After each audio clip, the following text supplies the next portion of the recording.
In stats, we're starting chi-squared hypothesis tests. There are three types of chi-squared tests.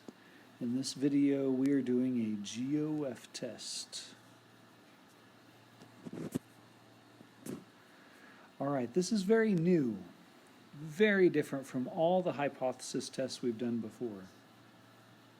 If you're at all interested, chi-squared, it's like a derivative, I don't know if that's the right word. It's derived from the t distribution, so it does have some similarities to it, but yet different. In the GOF test, we have one variable, and let me show you the difference between one variable and two variables. In our first problem, we're looking at hockey players, and they simply just ask them when their birthday is, and they go into one box here. Just what is their birthday? Look at this second example. This is two variable. I take one of these people that were surveyed, and they are asked two questions: their phone use and their political standing.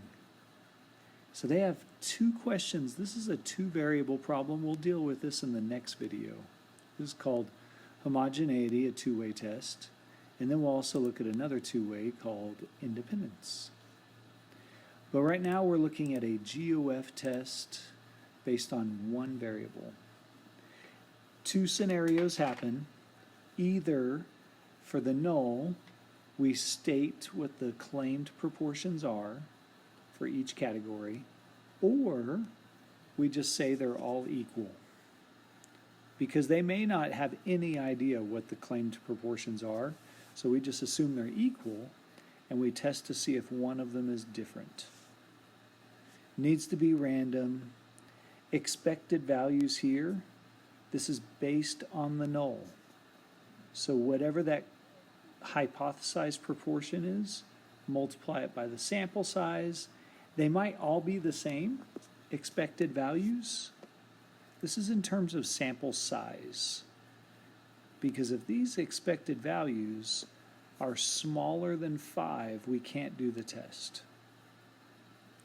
But we'll multiply sample size times the hypothesized proportion, and we check to make sure it's greater than 5. Degrees of freedom is the number of categories.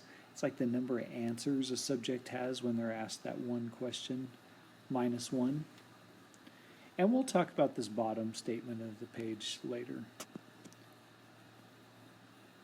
Down here, this is the formula for chi-squared, but you are perfectly fine to just write chi-squared GOF test. Both of those, the formula and the name of the test, are equivalent. So let's give it a shot. Malcolm Gladwell thinks that hockey player birth is not equal. He thinks that it has a big influence on how good they are at hockey. So maybe parents planned to have kids in that first quarter of the year, January to March, so that their child was older than every other kid in that age group league or whatever it is they're competing in. So that's our hypothesis that we're going to check. We want to check, let me scroll up here. We want to check if birthdays are uniformly distributed. So what I would do is I would start by saying HO, proportions of birthdays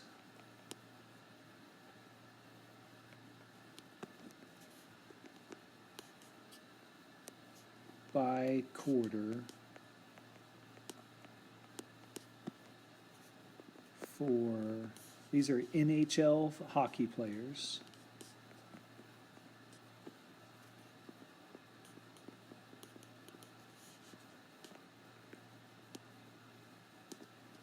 are the same. We're worried that they're not. So we're going to assume they are and test for a difference. We have 4 categories, 4 quarters. I would number these up here And then you can just refer to the number instead of having to write the months for each category. So for example, I can say P1 is 0.25, P2 is 0.25, and so on.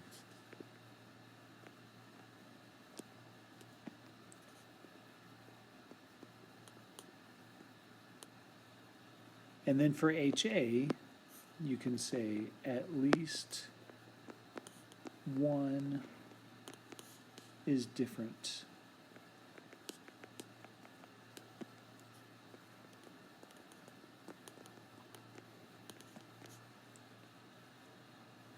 I haven't written alpha yet, so let's write that. If you were to scroll up or rewind, you'll see that it was a random sample.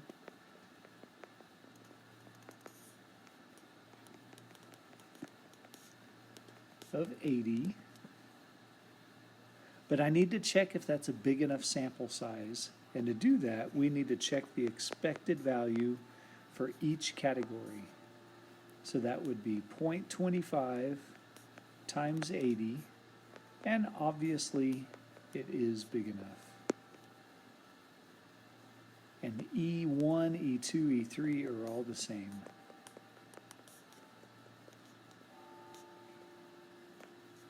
Whoops.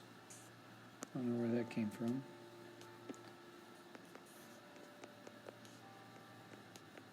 If you're confused right now, we did 0.25 times the sample size for each expected. Notice up there in the null, it says P1, 2, 3, 4. So I need a different expected for each. They happen to all be greater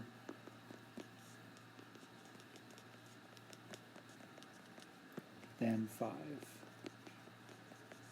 Safe to proceed. We're going to do a chi-squared GOF test, or you can write the formula.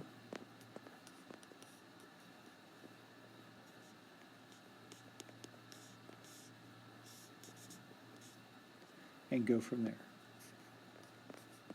So let's practice in the calculator. So you pull up your calculator, open a spreadsheet, make sure you name your list, and type in the observed birthdays. So I see a 32, 20, 16, and 12. I know my expecteds, let's name that list, are 20, 20, 20, 20. Notice cell 1, this one deviates the most from the expected. This one deviates the second. If it ends up rejecting HO because of a small p-value, it's probably because of this first quarter of birthdays. You go to Menu, Stats, Stat Tests, and we want a GOF test. I typed in the observed values in A, expecteds in B, degrees of freedom, that's categories minus 1. We had 4 categories, so we have 3 degrees of freedom. And we're done.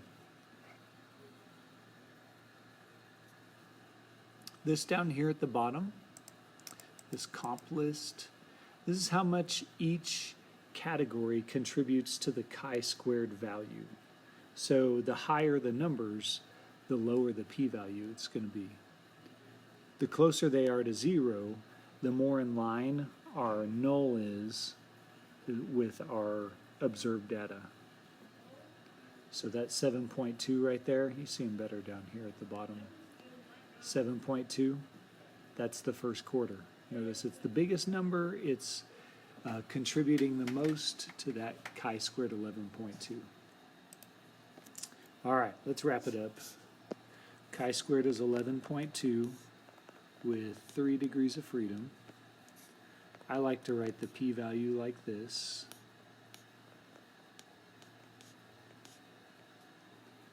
And if I remember right, we got 0107. And naturally, P is smaller than alpha.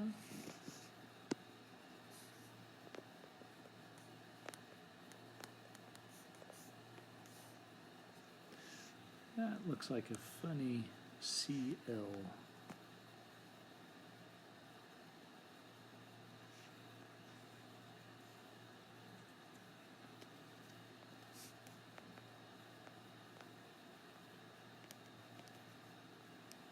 There we go. P is smaller than alpha, so we're going to reject HO. Evidence suggests proportions of birthdays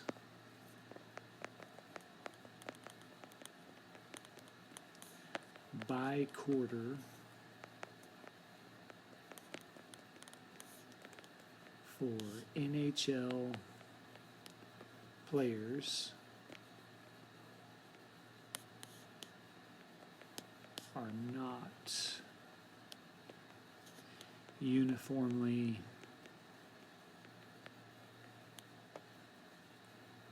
distributed. At least one of them is different than the expected count. And once again, we already see it. It was this one up here that contributed the most, second most, third most, and April to June, not at all. All right, I hope that made sense. See y'all later.